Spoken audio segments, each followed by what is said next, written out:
Como la gran mayoría saben, en estas semanas pasadas, ustedes y yo, aunque separados físicamente, hemos estado transitando en el hermosísimo libro de los Hechos.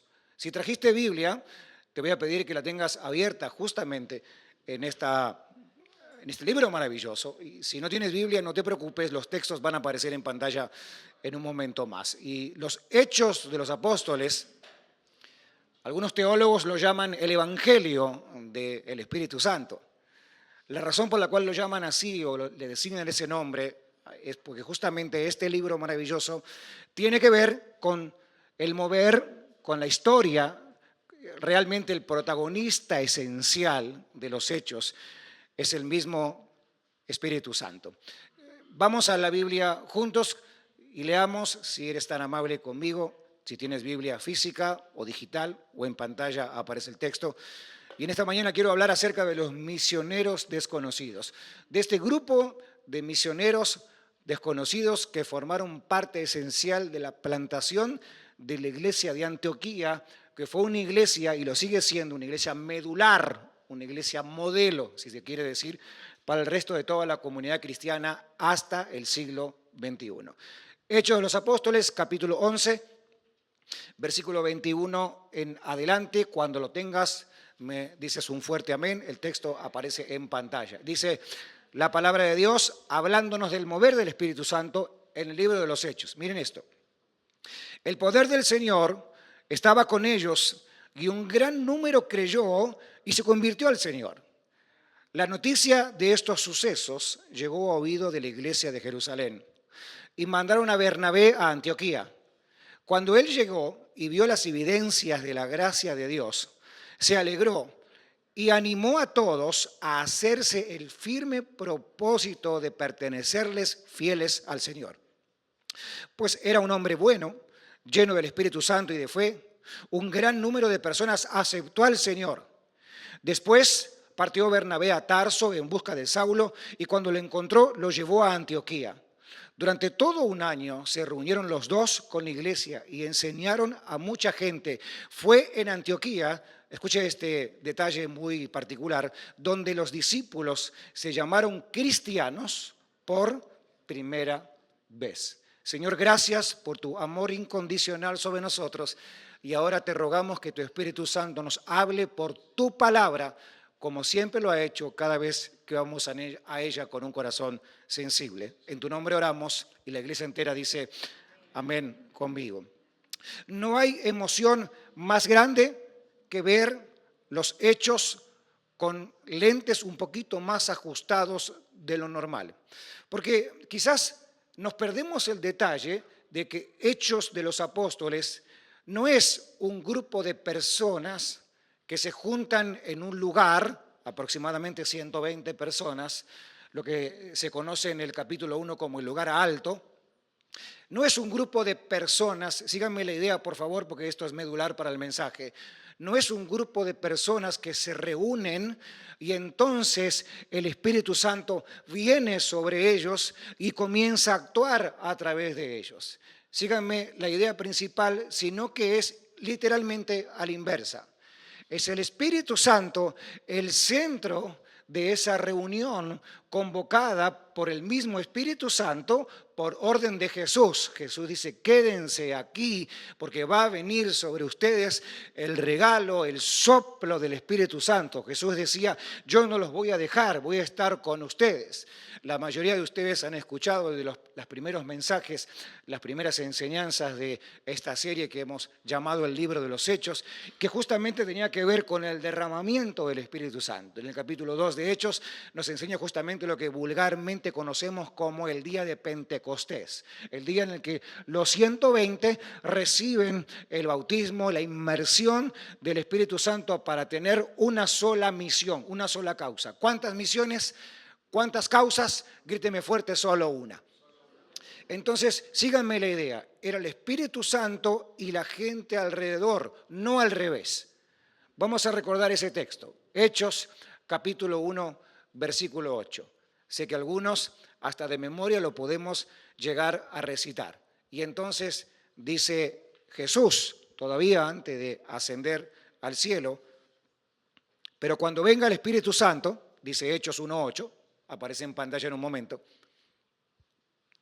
es Jesús hablando, pero cuando venga el Espíritu Santo sobre ustedes, ustedes van a recibir poder y van a ser testigos en Jerusalén, en Judea, en Samaria y hasta los confines de la tierra. Lo esencial de este pasaje de la Biblia es entender que no es, insisto, no es un grupo de gente vacía de esperanza, esperando que algo sobrenatural sucediera sobre ellos. Era el Espíritu Santo convocando a las personas alrededor de su misma presencia. ¿Por qué yo haría tanto énfasis en este principio bíblico tan básico? Porque la gran mayoría creemos que es al revés. Nosotros somos los que convocamos y los que invitamos y los que permitimos de alguna manera que el Espíritu Santo venga sobre nosotros y nos dé poder para testificar de su nombre. Y la verdad esencial es que no hay una causa mayor en el corazón de Dios que alcanzar al que no le conoce todavía. Hemos cantado, predicado, leído libros en la misma escritura y hemos profetizado en un sinfín de veces, proclamado, me refiero un sinfín de veces, que Jesús es nuestra salvación y la salvación de la humanidad, en cierta manera. Y eso es una realidad que tenemos que vivir. E inicial y simplemente comenzamos esta conversación muy ameno en esta mañana, otra vez con la idea simple y básica de pensar de que Dios es el que quiere hacerlo mucho más que yo. Dios está mucho más interesado por su Espíritu Santo de hacer su obra que el grupo de los 120. Dios está mucho más interesado de hacer su obra a través de nosotros que nosotros mismos como iglesia. ¿Alguien entiende esa idea? Partimos entonces de esa premisa, de ese gran principio. ¿La idea cuál era? Ser testigos, ser mártires, morir por la causa de Cristo. Literalmente eso es lo que significa. Y entonces geográficamente nos comienza a ubicar Jerusalén, Judea, el barrio de al lado, Samaria, con los samaritanos no nos llevamos muy bien, son personas bastante raras, y hasta lo último de la tierra, y eso era algo todavía mucho peor de poder entender. ¿Cómo es que llega a formarse la iglesia de Antioquía? ¿Y qué es lo particular que tiene esta iglesia? La verdad es la siguiente. La iglesia de Antioquía no se forma porque envían plantadores de iglesia con soporte misionero, con un grupo de alabanza, con predicadores, con folletos de evangelización, con programas de televisión o de radio, nada que ver, porque obviamente no tiene nada que ver con el tiempo en el que estamos hablando en el día de hoy bíblicamente. La razón por la cual se planta la iglesia de Antioquía es porque tienen un problema, y ese problema era un problema de vida o muerte. Estudiaste junto conmigo y el resto del grupo Hechos capítulo 8. Y en Hechos 8 aparece un personaje llamado Esteban. ¿Se acuerdan quién era Esteban? Era un diácono. No tenía quizás el gran renombre, como lo pondremos en jerarquía en la iglesia del día de hoy. Era un diácono fiel, lleno del Espíritu Santo, con ganas de hacer la obra de Hechos 1:8, porque entendió que el Espíritu Santo era el centro de su vida y de esa reunión de los primeros 120, donde sucedió esto maravilloso que la Biblia registra. Pero ¿saben lo que pasó con Esteban? ¿Conocen cómo él terminó? Él terminó siendo asesinado, muerto por la causa de Cristo. ¿Alguien todavía quiere y se anima a ser impulsado por el Espíritu Santo para hacer su obra? Bueno, es interesante, ¿verdad? La iglesia de Antioquía no se funda por un programa misionero. La iglesia de Antioquía se funda por gente que sale siendo perseguida, que estaba llena de temor y llena de miedo, y tienen que emigrar a una ciudad y a una cultura y a una gente que no tenía mucho que ver con ellos. Y eso fue justamente causado por el temor de la muerte de Esteban. Te pregunto en esta mañana, para entrar al corazón de este mensaje, ¿qué cosas te están haciendo mover físicamente, emocionalmente? ¿Qué situación mala pasó en tu vida, adversa? La mayoría de los que estamos aquí hemos inmigrado, la mayoría somos inmigrantes, seas tú el inmigrante o seas hijo de inmigrantes. La verdad es que yo vengo de Argentina hace unos días y ustedes de repente van a escuchar mucho che y yo y empanada y todas esas cosas, y sepan entender la razón. La mayoría emigramos quizás no todos por la causa más deseada. Voy a ser más delicado con lo que voy a decir. Quizás la situación misma nos empujó a tomar esa decisión tan aventurera de emigrar. Algún inmigrante con cara de nostalgia me diga amén, por favor. Y que aunque uno tenga 40 años, 50 años de vivir afuera de su país es su país, su bandera, y sus tamales son sus tamales. Esta gente que va a plantar la iglesia de Antioquía es una gente que sale perseguida del lugar donde estaban. Ellos estaban tranquilos en Jerusalén. Ellos eran de Jerusalén. Eran judíos de Jerusalén. Eran judíos con cultura griega, pero eran de Jerusalén. Y de repente, para decirlo de forma muy vulgar, salieron correteados del lugar donde ellos se sentían cómodos. ¿Qué es lo que hoy te está correteando? No quién te está correteando, ¿qué te está correteando? ¿Qué te tiene incómodo? ¿Qué te está sacando de tu zona de confort? Y la verdad, mis queridos hermanos, no hay mejor estrategia para crecer que cualquier situación adversa que nos va a sacar de la zona de confort. ¿Se entiende lo que estoy diciendo? Alguno dirá, claro, pastor, tú vienes de un sabbat, vienes de descansar, comiste rico, la pasaste bien, ahora estás hablando de hacer algún esfuerzo extra. Y la verdad es que no se trata tanto de lo que yo pueda decir, sino se trata de lo que el Espíritu Santo les esté invitando a ustedes a hacer. Porque la verdad nadie quiere pasar por un momento de incomodidad. Nadie. Nadie va por la vida diciendo que por favor quisiera tener. Nadie le ora a Dios, Señor, mándame más problemas, mándame más circunstancias, que mi suegra venga a vivir a la casa. O sea, nadie ora de esa manera. Todos oramos lo contrario. Señor, ayúdame, líbrame, protégeme, consérvame, etcétera. Hacemos una oración normal. De repente el Espíritu Santo lo que hace al ser el centro de estos 120, que es donde todo comienza, por decirlo de alguna manera, es incomodarla a la gente. ¿Saben? El Espíritu Santo no es algo que viene a animar nuestras reuniones. El Espíritu Santo es la persona misma de Jesús moviéndose, el Trino Dios, moviéndose en nuestros corazones para incomodarnos.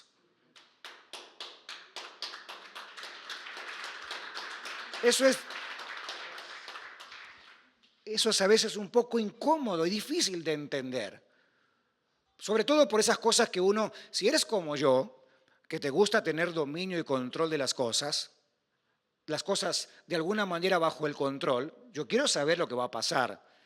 Quiero saber lo que va a suceder y quisiera tener, humanamente hablando, algún tipo de control sobre eso. Si tú tienes mi mismo temperamento en cuanto a eso, es algo que uno sufre, saber que el Espíritu Santo te va a mover donde quiere, cuando quiere, cómo quiere y de la manera que quiere. ¿Me están siguiendo la idea? Me hablan de un sabbat, y aquí pongo un poquito en el mensaje para que ustedes entiendan mi corazón detrás de lo que enseño. Me hablan de eso. Mi supervisor, el pastor principal de la iglesia, Pastor Mark, me dice, Pastor Darío, debes tomarte un tiempo. Entonces, ¿qué comienzo a pensar? ¿Cómo era mi sentimiento los primeros días? Los primeros días yo no estaba como gallina que no sabía dónde poner los huevos.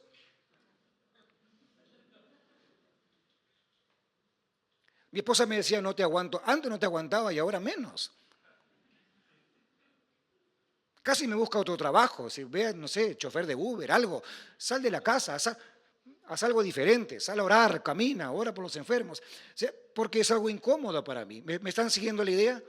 Porque por la escuela que tengo, mi padre que me enseñó, al igual que ustedes, hay que trabajar duro, nadie descansa, dale para adelante, no pare de sufrir, hay que sufrir porque los machos sufren. ¿Me entienden? Entonces alguien con más autoridad que yo en estrategia de iglesia me dice, tienes que descansar y tienes que salirte un momento de la iglesia. Yo comienzo a pensar 1.200.000 cosas y ninguna buena. Tienes un conflicto de pareja, hablemos un poquito de esto. Ayer estuve en 2 bodas, así que vengo bien emocionado con el tema de las parejas. Tienes un conflicto con tu pareja, cualquiera sea, no estoy hablando de grandes problemas, estoy hablando de los conflictos que tenemos todos los días. ¿Quién está casado aquí y quién tiene conflicto todos los días? Pecador, pecador, pecador. Cuando existen esas conversaciones acaloradas por los conflictos, es el escenario oportuno para crecer en un área en la que hasta ese momento no has crecido. Y no importa si tienes 1 año de casado, 5 años de casado, 40 años de casado y más. Todo el tiempo vas a ir aprendiendo que el Espíritu Santo usa todos los escenarios para hacerte crecer en un área en la que hasta este momento no habías crecido porque no había sido el momento oportuno. Alguien que está aquí todavía, dígame amén, por favor. A eso. Sí, sí, sí. Y estoy hablando de cosas cotidianas, de situaciones cotidianas. Podría hablar mucho más de lo que nos pasa dentro de nuestro corazón, de los desafíos que cada persona tiene de manera interna.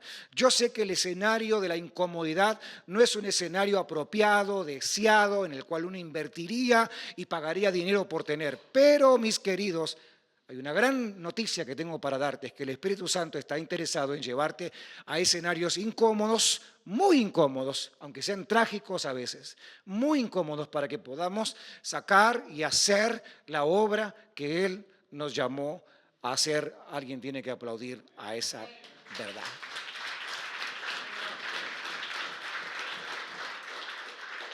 La iglesia de Antioquía se funda así. La iglesia de Antioquía la fundan 2 grupos. Y son muy particulares estos 2 grupos. En el año 31 o 32 después de Cristo es que esta iglesia comienza a tomar vida. ¿Y por qué digo que es interesante los 2 grupos que fundan esta iglesia? Primero porque son 2 grupos que salen como perseguidos. ¿Cómo salen? No con plan de plantación, ni con finanzas, ni con una estrategia, solo salieron correteados por temor a la muerte. Y comienza la vida de la iglesia de Antioquía. 2 grupos en particular. El primero era bien particular. Déjenmelo leerse en la Biblia. Hechos capítulo 11, versículo 19. Lean esto conmigo. Hechos 11, 19. Los que se habían dispersado a causa de la persecución que se desató por el caso de Esteban, llegaron hasta Fenicia, Chipre y Antioquía sin anunciar a nadie el mensaje excepto a los judíos. Primer grupo que sale perseguido, salen a estas 3 ciudades mencionadas. Por último aparece nuestra ciudad, Antioquía, pero esta gente tiene una particularidad. Esta gente sale hacia esa ciudad perseguido anunciando el mensaje ¿a quién?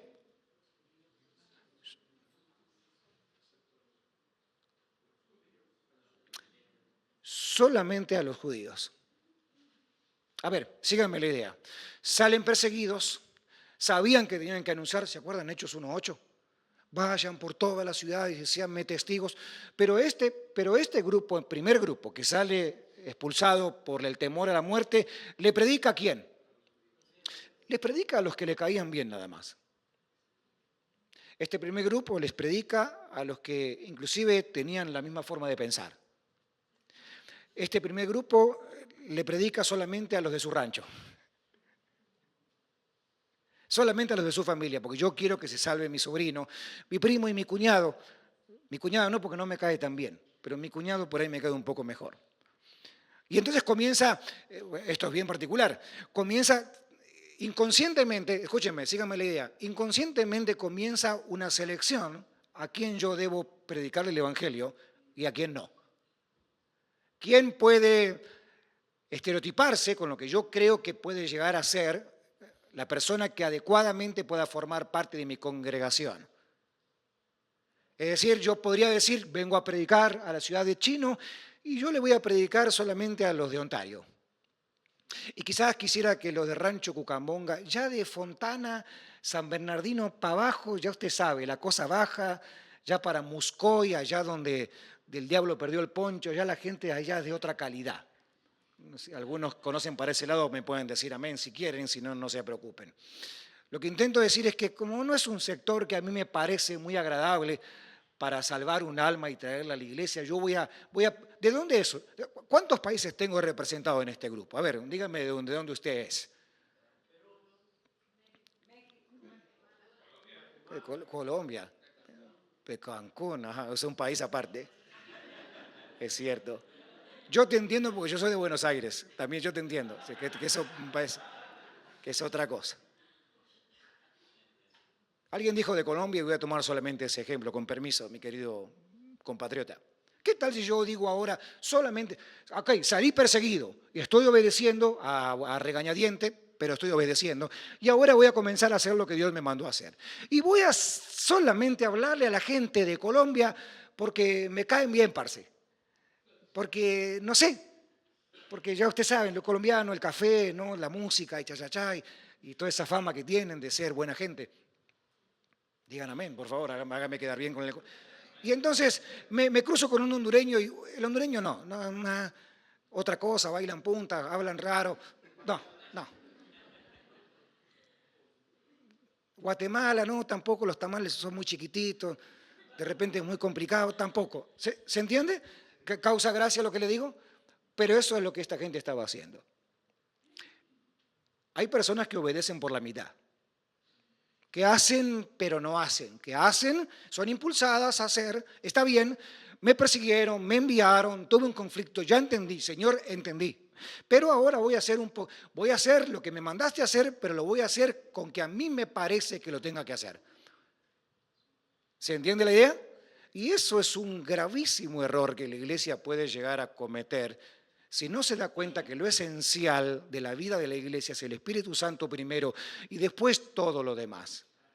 ¿Saben la iglesia en general, universal, por cuántas cosas triviales, torpes y tontas se pelea y todavía está discutiendo? Por las diferencias teológicas, por las diferencias ideológicas, por las diferencias de estilo de vida y ni hablar de las cuestiones culturales. Todavía nos seguimos peleando por cosas que literalmente son triviales, pero si vas otra vez a refrescar la memoria conforme Dios nos habla a todos, te vas a dar cuenta que el Espíritu Santo no vino para que un grupo selecto crezca, triunfe y sea exitoso, sino que vino para hacer la obra redentora sobre toda persona que Dios eligiera para salvar. Sí. Los judíos, que son bastante difíciles en cuanto a entender qué es lo que Dios realmente quería hacer por Jesús. Claro, una cultura tan arraigada por tanto tiempo, dijimos que salieron perseguidos, pero solamente le hablaban a los que ellos creían que le tenían que hablar. La particularidad de este libro, del libro de los Hechos, es que tiene muchos detalles que no se puede perder de vista y hay que verlo realmente de manera muy detenida. Y voy al segundo detalle en el día de hoy. Hechos, te mencioné que fueron dos grupos que fundaron la iglesia de Antioquía. Hablamos bastante del primer grupo, los que obedecieron a medias. Vamos al segundo grupo. Hechos, capítulo 11, versículo 20. Vamos a ese texto, lo ponen en pantalla, por favor, son tan amables. Sin embargo, había entre ellos algunas personas de Chipre y de Cirene que al llegar a Antioquía comenzaron a hablarles también a los de habla griega, anunciándoles las buenas nuevas acerca del Señor. Dale un aplauso a esta gente que se animó.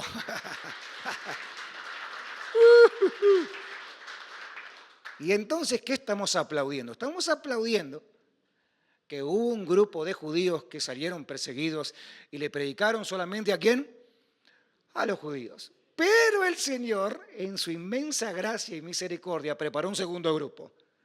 Me gusta esto porque acá estamos nosotros.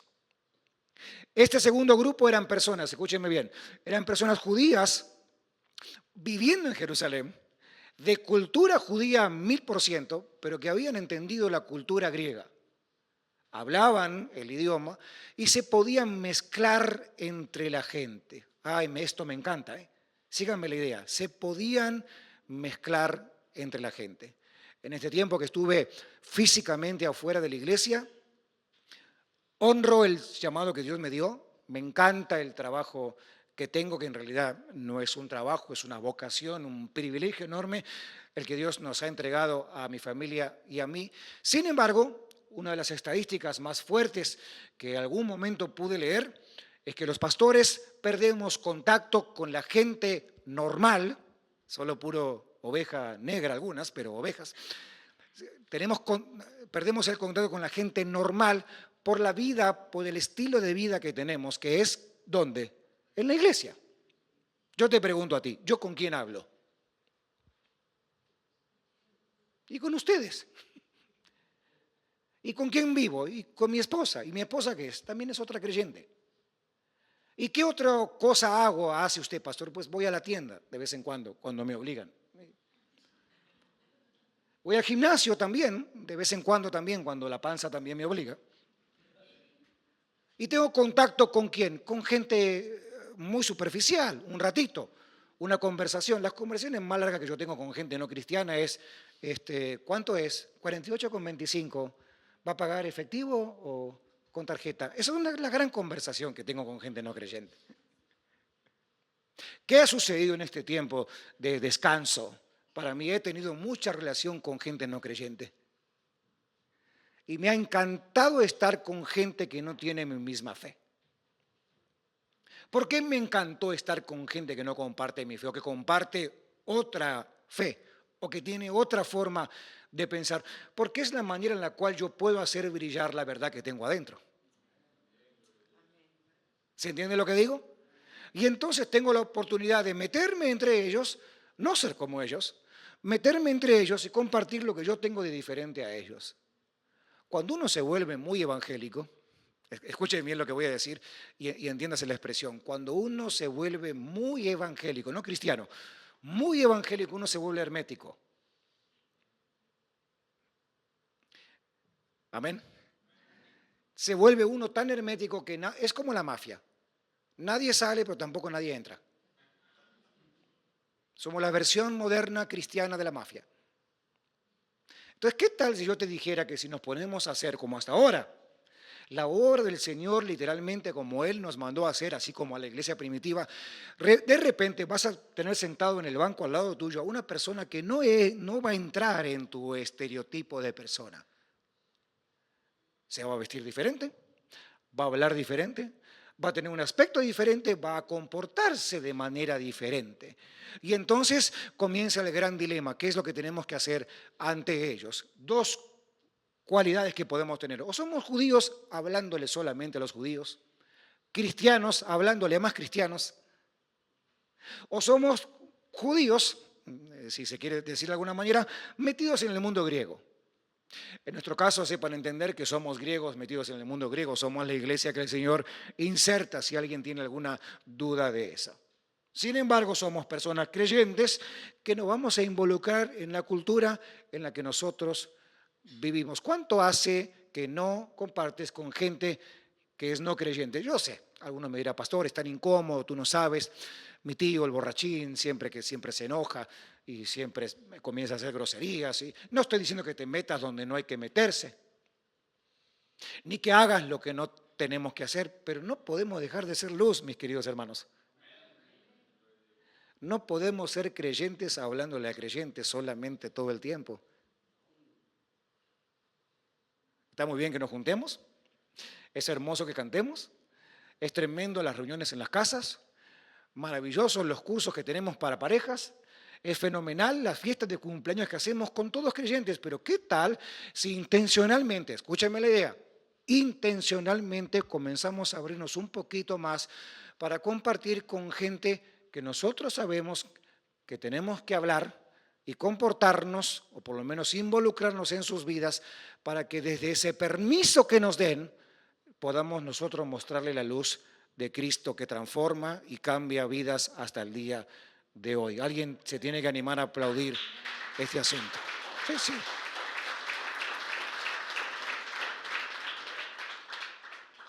Este segundo grupo te representa. En este segundo grupo estás tú.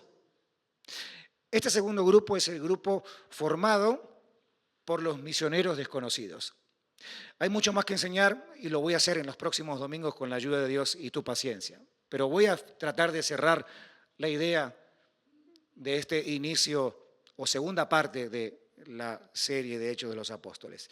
Este grupo de personas, misioneros desconocidos, estás tú. Tú eres el rostro de estos misioneros que no conocemos. ¿Quién aparece después de este suceso en Antioquía? Aparece Pablo. Pedro también es parte de eso. Aparece Bernabé. ¿Conocen los nombres? Son nombres de tres personas bastante conocidas en la Biblia y personajes que hicieron grandes cosas para el resto de la predicación del Evangelio. Por ejemplo, el apóstol Pablo predicó e inclusive recibió revelación escritural y más del 70% del Nuevo Testamento fue escrito justamente por Pablo. Pero Pablo era un personaje. Bernabé, otro personaje. Pedro, un terrible personaje. Pero los que fundaron la iglesia de Antioquía eran un grupo de personas, ¿cómo eran? Desconocidas. La Biblia no habla más acerca de la identidad de ninguno de estas personas desconocidas. ¿Cómo se llamaban? ¿La historia que tenían? Si eran personas financieramente bien posicionadas, o si eran personas con algún título académico, o si eran personas humildes. Quizás habría aquí algún lavaplatos, alguna persona que cortaba el pasto, por nombrar alguna manera ilustrativa de humildad, o una persona que había inmigrado recién, o una persona que no tenía mucho conocimiento del idioma inglés. ¿Me estás entendiendo la idea? O había alguna persona que tenía un conflicto de pareja y que estaba tratando de luchar con su propio matrimonio. O había una persona que había sido adicto a la droga y ahora formaba parte de ese grupo de nuevos misioneros. Estoy intentando actualizar cualquier historia de cualquier personaje de estos que vamos a llamar, o terminaremos llamando en esta mañana, misioneros anónimos.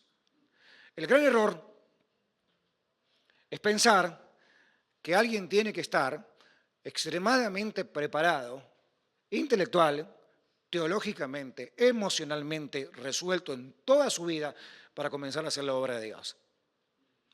Ustedes en este último tiempo se dieron cuenta que el Señor obra en su iglesia porque quiere. Ustedes se dieron cuenta en este último tiempo, más que en ningún otro tiempo, que el Espíritu Santo es quien nos invitó a nosotros a reunirnos y no al revés. Ustedes y yo nos dimos cuenta que somos invitados por Él. Él es el que nos recibe y no al revés. No soy yo quien se abre a que el Señor obre conmigo, es Él el que me llama a mí a pesar de mí. Ustedes y yo nos dimos cuenta en este último tiempo que el Señor nos recibe como somos, y aunque somos terribles pecadores, 2 o 3 pecadores, el resto siguen siendo los santos de siempre. La razón por la cual el Señor nos recibe tal cual como estamos y como somos, no es porque seamos más o menos pecadores, es porque Él ve a Cristo a través de nosotros.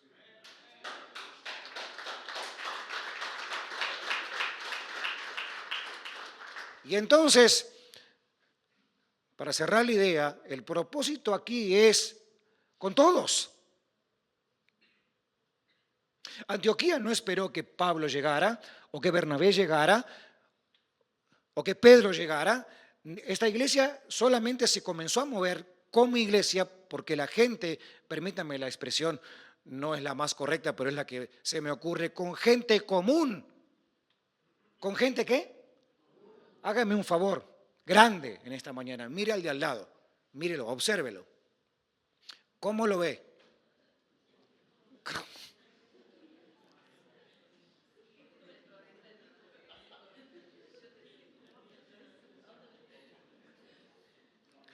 Mi esposa me dice, mi amor, tú eres común y corriente. A veces eres más corriente que común.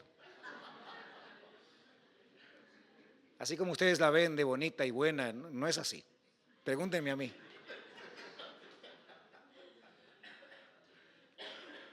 Estuve 6 semanas esperando este momento. Somos personas comunes, con la misma lucha que todos, con los mismos problemas que todos, con las mismas debilidades que todos, con la misma circunstancia que todos, tenemos una sola diferencia. No somos mejores que todos. Tenemos una sola diferencia. Cristo está dentro de nuestros corazones. Y esa es la situación.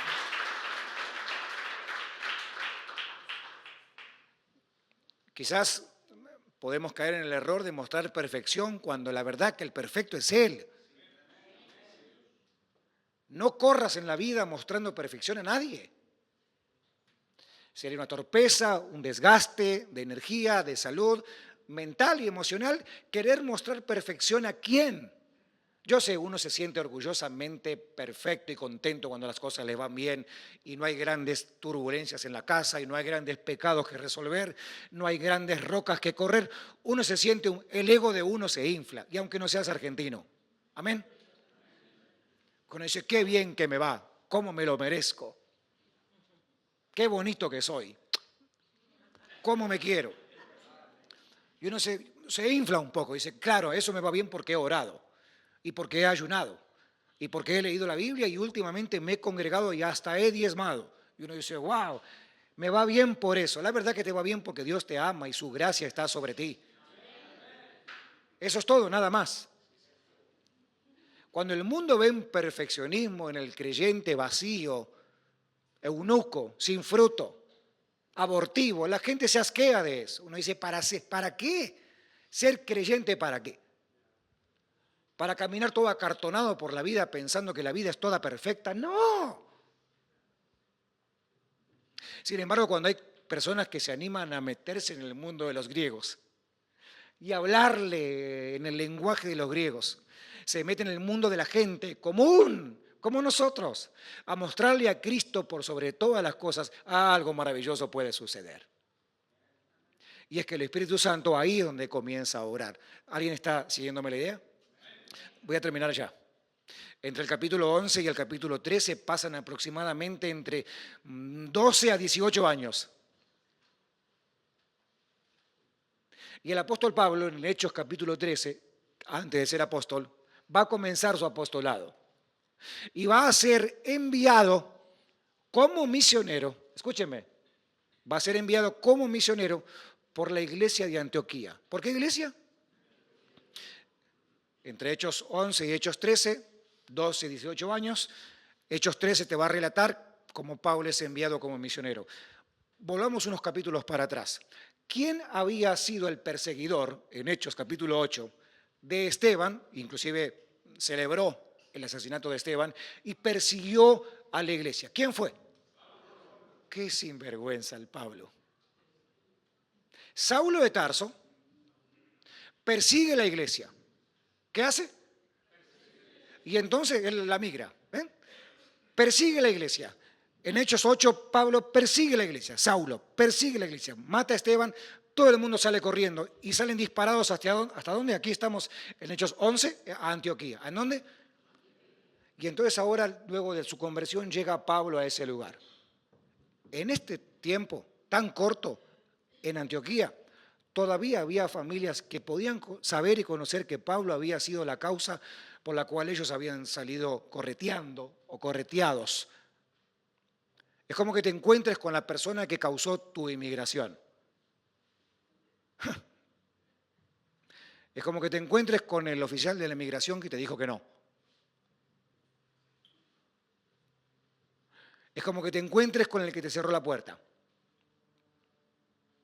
Es como que te encuentres con el asesino de tus emociones y tus sueños. Y ahora estás en Antioquía, síganme la idea, termino ya. ¿Los músicos están listos? Estás en Antioquía y uno de los que viene a enseñar y a predicar el Evangelio es la causa por la cual tú estás ahí.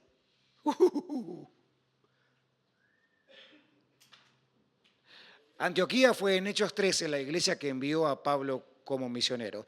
La iglesia que fue perseguida fue la iglesia que envió a su perseguidor como evangelizador. Voy a terminar con esto. ¿Alguno recuerda la historia de José, Antiguo Testamento? José el soñador. ¿Se acuerdan de esa historia? Ese es un personaje que, si bien no es perseguido, es un personaje que tiene delante de él a las personas la cual podía tranquilamente vengarse y no creerles, porque él había llegado hasta donde había llegado por la causa de los mismos hermanos que lo vendieron y se lo sacaron de encima. La iglesia de Antioquía pudo haber tomado a Pablo y pudo haber dicho: Pablo, estamos aquí por tu causa, porque tú nos perseguiste, porque tú causaste que nosotros saliéramos de nuestra tierra corriendo. Y ahora estamos aquí por tu causa. Me imagino, humanamente hablando, que alguno habrá tenido alguna convulsión de emoción de encontrarse de frente con la persona que los persiguió. José tuvo una convulsión de emoción cuando se encontró con sus hermanos delante de su cara y ni sus hermanos sabían que él era José. Dios usa tan extraordinariamente las cosas más raras de nuestra vida, de nuestra historia, las usa de forma tan extraña que Hechos 11, 12, 13 terminan en realidad siendo la historia de todos. Yo contraté unos caballos para que vinieran al final del sermón.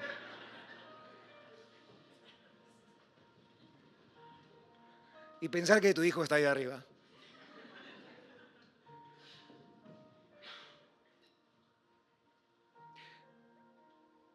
Romanos capítulo 8, verso 28. Reciban esto de pie, por favor. Pónganse en pie.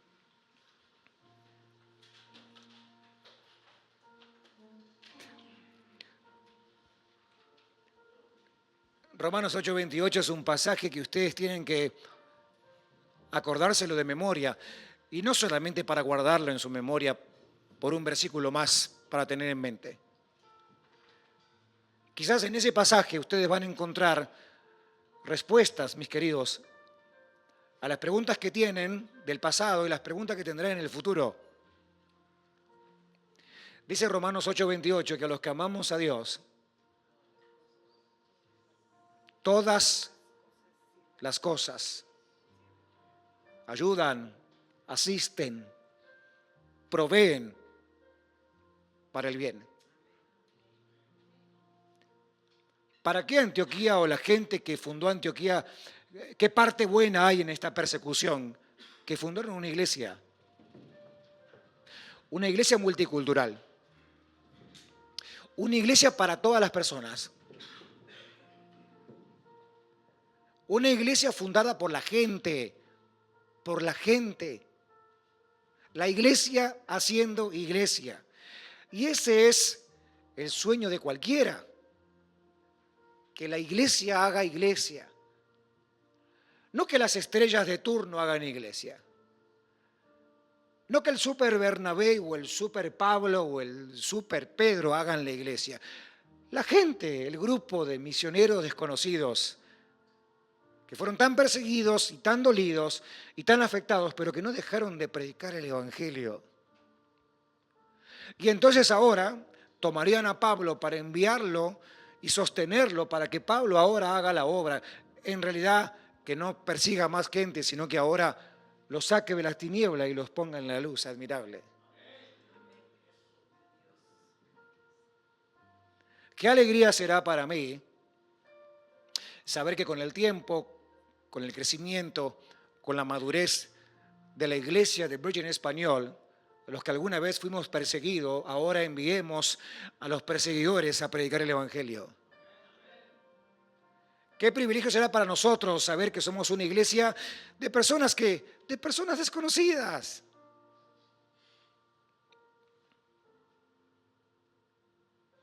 Que no tenemos las cualidades suficientes para llegar a ser conocidos de manera natural. Pero realmente no es algo que perseguimos. Queremos que el nombre de Jesús sí sea conocido. Y que la obra del Espíritu sea la conocida. Eso sí queremos, eso sí queremos. Por último, te voy a invitar a lo siguiente. No solo para que lo entiendas en tu mente, sino por sobre todo en tu corazón. Y esto va para alguien o para algunos de manera muy especial. A los que aman al Señor, por eso nunca dejes de amarlo. A los que aman al Señor, Todas las cosas, aunque no las entiendas, todas las cosas van a ayudar para su causa. Todas las cosas van a aportar para su causa.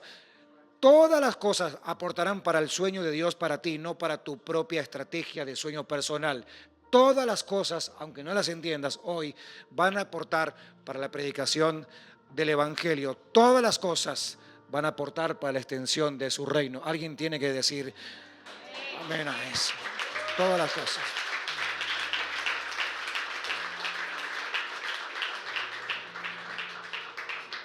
Como es el primer domingo después de un tiempo, ustedes tienen que tenerme paciencia 2 minutos más. Difícil callarme la boca. Pero creo que es bueno que te lo recuerde. En el mes de septiembre del año pasado, la iglesia me invitó a mudar el grupo de español a un lugar mucho más pequeño, que es el que estamos congregados en el día de hoy, que no tiene la performance, el altar, la luz, lo sofisticado del santuario principal. ¿Me entienden la idea? Entonces me dice, bueno, hermano Darío, estamos creciendo, hay que moverse del lugar y te va a convenir porque es una buena hora. Antes era pasado el mediodía el servicio, ahora va a ser a las 11 de la mañana. Podemos hacer un gran esfuerzo y hacer la escuela dominical juntos. Y ¿ustedes creen que yo entendí eso rápido? Yo sé que tengo cara de inteligente, pero no. Yo no entendí eso rápido. Lo primero que yo pensé, otra vez me quieren echar.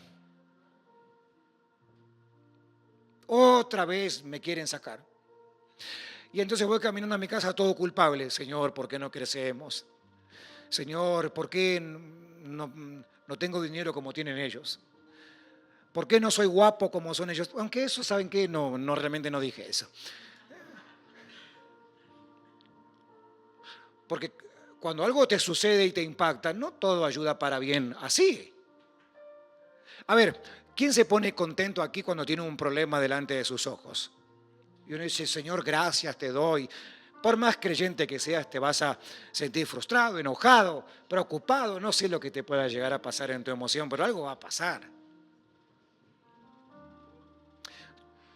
Todas las cosas ayudan para bien.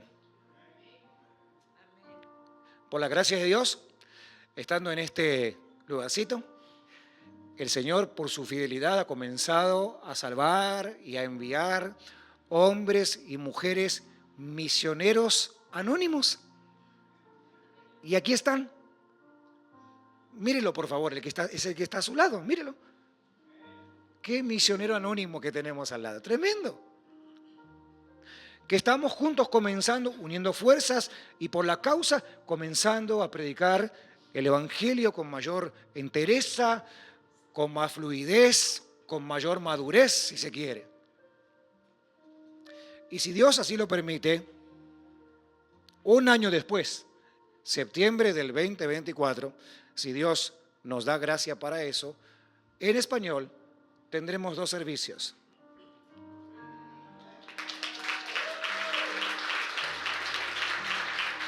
Sí. Y sé que te impacta tanto como a mí, porque esto no se trata de competencia de gente, se trata de predicar el Evangelio. Esto no se trata de quién tiene o no tiene, esto se trata de tener la misión clara. El Espíritu Santo juntándonos como iglesia para enviarnos a los que por el momento parece que nadie les quiere predicar. Levante su mano al cielo conmigo y oremos en una manera muy, pero muy transparente y hasta desafiante. Dígale, Espíritu Santo, úsame como misionero desconocido y envíame donde tú me quieras enviar. Señor, has escuchado nuestra oración en esta mañana. Yo te pido que por el poder de tu palabra nos impulses a hacer tu obra donde quiera que nos encontremos. Permite que tengamos el corazón abierto, la mente abierta, las manos abiertas, pies de predicador, para caminar por este mundo con la certeza de que tú estás con nosotros y que nos vas a usar para tu gloria y que vas a salvar, tocar, bendecir, levantar, prosperar, transformar vida y corazones como un día lo hiciste por nosotros y en nosotros. Gracias por enviarnos a hacer tu obra y que el Espíritu Santo hermoso de Dios te impulse en esta mañana para hacer su obra donde quiera que te encuentres, que seas la luz, que seas la sal y que encuentres en el Señor la causa mayor, la motivación mayor de tu vida. Gracias por llevarnos por caminos que no entendemos para que terminemos haciendo tu voluntad y nada más que eso. Gracias por tu presencia entre nosotros. En el nombre de Jesús.